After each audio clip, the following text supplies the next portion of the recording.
রব্বুল আলামিন কোরআনুল কারীমের সূরাত ইব্রাহিমের 34 নম্বর আয়াতে জানিয়ে দিচ্ছেন, ওয়া ইন তাউদ্দু নি'মাতাল্লাহি লা তুহসুহা।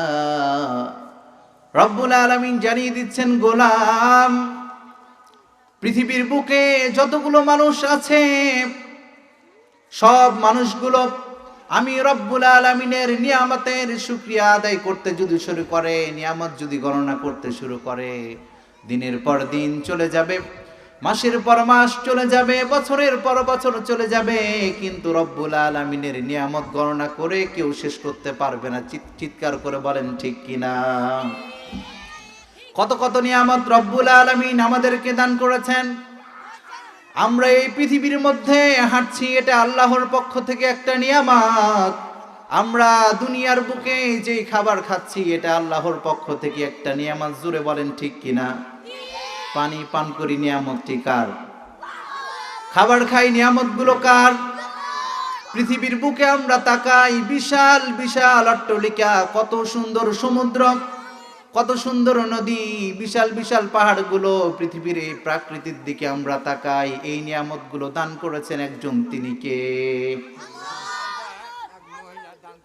তাহলে আল্লাহর নিয়ামতের যদি আমরা গণনা করতে শেষ করি, আল্লাহর নিয়ামাগুলো আমরা গণনা করে শেষ করতে পারবো না। সকলে বসে পড়ুন। কোরআনের মাহফিলে শৃঙ্খলা বজায় রাখার দরকার আছে না নাই?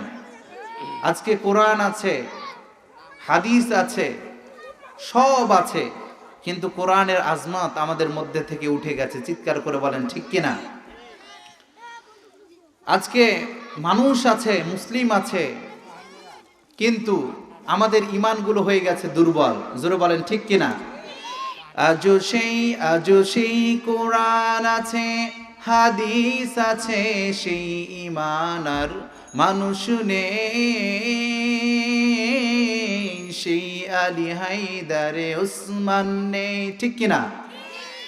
আজানের ধ্বনি আছে আগেরই মতোই, আজানের ধ্বনি আছে আগেরই মতোই, বিলালের সেই রূহ নেই, বিলালের সেই রূহ নেই। আজও সেই কোরআন আছে, হাদিস আছে, সেই ঈমান আর মানুষ নেই, সেই আলী হায়দারে উসমান নেই। চিৎকার করে বলেন ঠিক।